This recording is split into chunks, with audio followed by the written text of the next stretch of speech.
Hi everyone, welcome to a sunny and slightly breezy Sallows, Wainwright on the Kentmere Horseshoe, which is what we're going to do this weekend. 2 days, 1 night wild camping and 13 Wainwrights. First one which is Sallows, which we're at the summit now, which has its own little diddy cairn. Diddy. So we just spent the last quarter of an hour chatting to some fantastic people who are just having a wander around on the tops here. But we're going to do a couple of little Wainwrights here, then head on to the bigger stuff.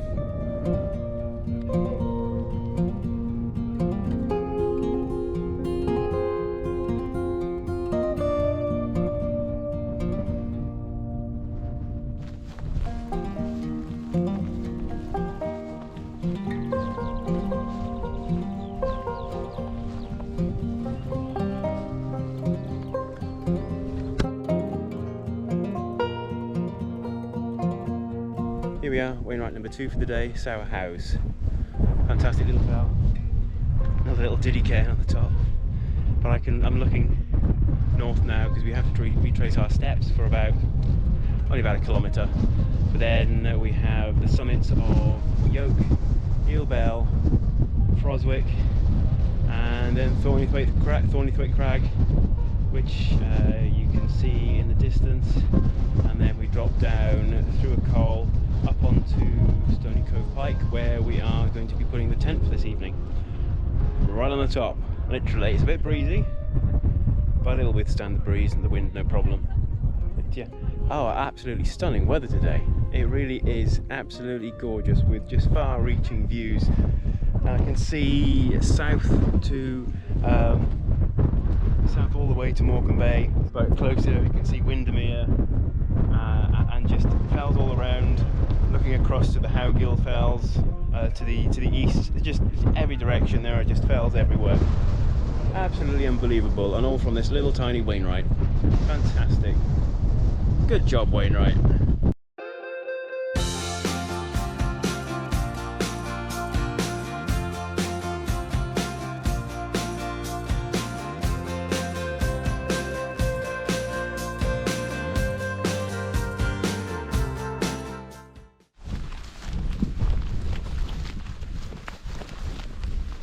Well, we've just crossed over the Garburn Pass again, finished out there and back, and now we're starting the slow climb up Yoke.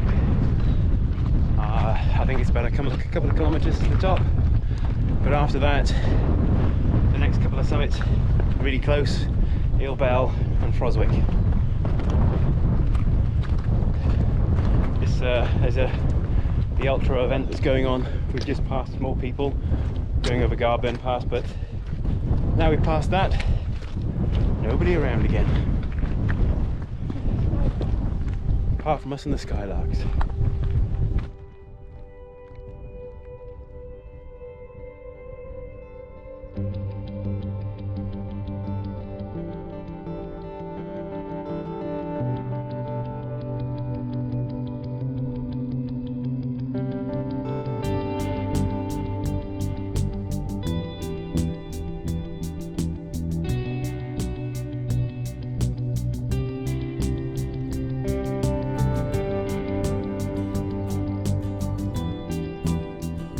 The summit of Yoke, actually not too bad of a climb.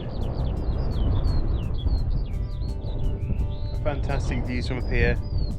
Bit of a bigger cairn. It's not a little diddy cairn, it's a bigger diddy cairn. And next we have Ilbel, then Froswick. Onwards.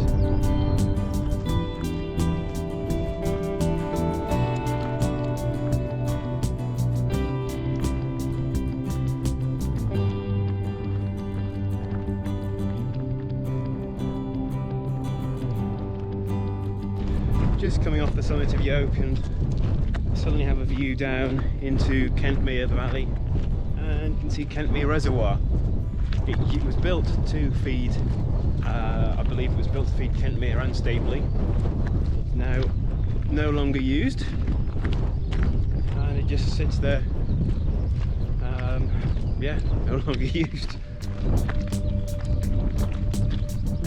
Ilbel coming up soon.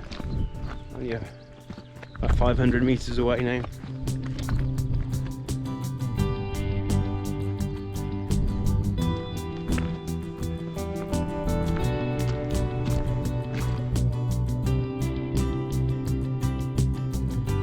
Oh, summit of a slightly breezy Ilbel.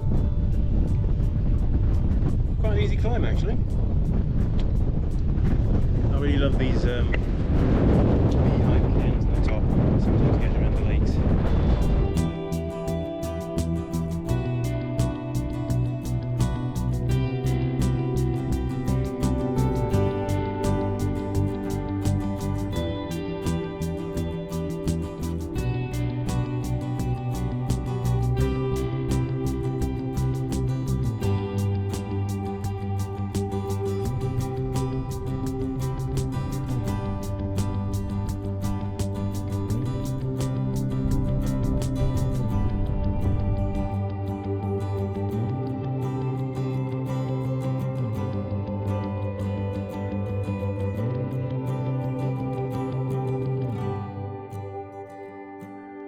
Summit of, now here we go, not sure if it's Froswick or Froswick, just had a sudden thought walking up that last slope. I've been calling it Froswick so far, a bit like Keswick, further north, the town of Keswick, which is actually spelt with a W in the middle, Keswick.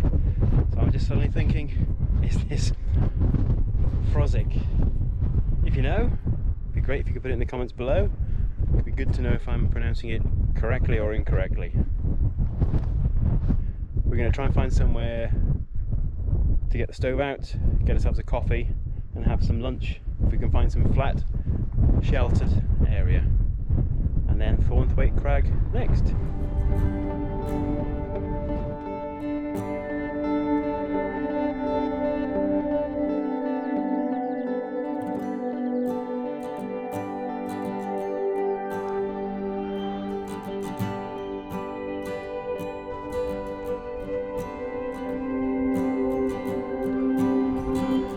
Go, summit of Thornthwaite Crag, highest point of the whole route, 784 meters.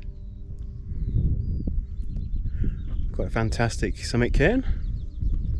I do believe it used to be slightly taller, obviously looks like it's fallen down somehow.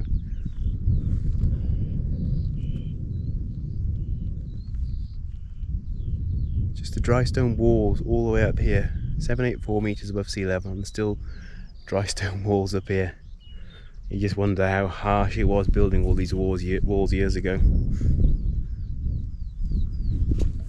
Next we have a drop down to Thwaite Mouth. I had to look at the map then. Thwaite Mouth, which is a col down below us. It's actually quite a drop. And a little bit rocky. And then we climb up onto Stony Cove Pike. It's up there. We're going to eventually set camp, but we have one more Wainwright to walk out to and turn around back from before we do so. Just gonna stay here for a moment and listen to the skylarks singing.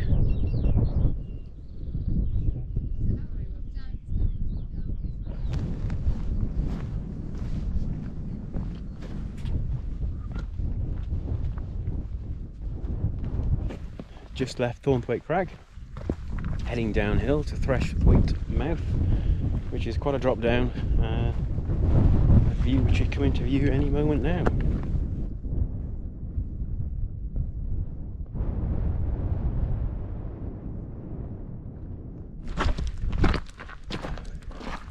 We're already quite a way down the steep slope from Thornfoot Crag. I don't know if you can make out the people down below. Still quite a distance away. Big old drop. Tomorrow morning we're coming back up here. Very slowly. Anyway, onwards and downwards. Oh, I've just come to the bottom of the climb up to Stony Cove Pike. And it's going to be a steep one. It's going to be one of those slow plods up. Put it this way, I'm not rushing. I'd say we're about halfway up the climb of Stony Cove Pike. Stopping for a rest because I'm sweating profusely. By just looking back at the route we've come from, you can see Yoke, Eelbell, Frosick, Thornthwaite Crag. Here we are, summit of Stony Cove Pike.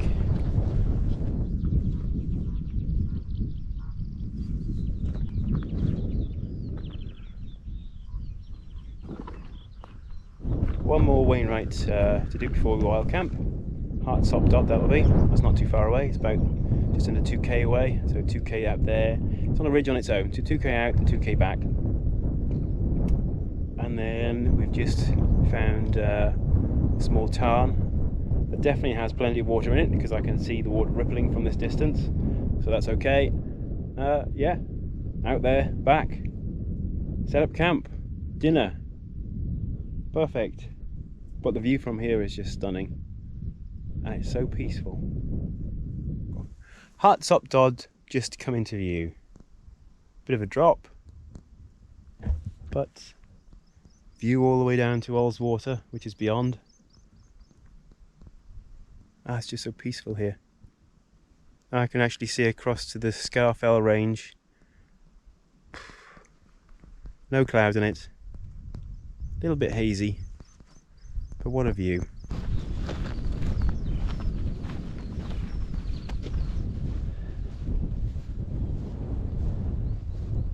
Hart Sop Dod, last summit for the day. One I've never ever been to before. Still a bit breezy, as you can probably hear. It's actually not that cold, it's just a little bit cool. A peaceful little summit. Also looking across to where we were wild camping last weekend, Brock Crags. That's actually not too far away. Anyway, time to head back up to Stony Cove Pike and put the tent up. Oh, we've just come across from Stony Cove Pike, just dropped down a little towards Cordell Moor. Perfect little tarn to wild camp next to, and literally 10 metres from where we're going to put the tent up. Perfectly dry. There is a slight breeze, but that's fine because I think we're going to be reasonably sheltered here. Anyway, rucksack off, tent up, then food. Oh, we've had our evening meal. Sat in the tent, because where the tent is there are quite a few insects flying around, including midges, lovely. But hey, there we go. So we've eaten, washed dishes, and just been for a wander. Just up to the summit of Cordell Moor, which is all of 100 metres from the tent. I had a wander around looking at the views and just heading back. So yeah, dishes washed. I need a wash now after sweating profusely on the way up. Nice. But it's just been a lovely day. Perfectly peaceful with fantastic views. There were some clouds coming in across Scarfell Pike and the surrounding fells as the temperature slowly drops and obviously the clouds build up. I'm gonna have a wash, sit in the tent for a while, and then come out a little bit later as the sun is setting, unless the clouds have filled the skies by then. Anyway, back to the tent. Come out of the tent, midges have finally sort of died down in the mount. No sunset this evening though.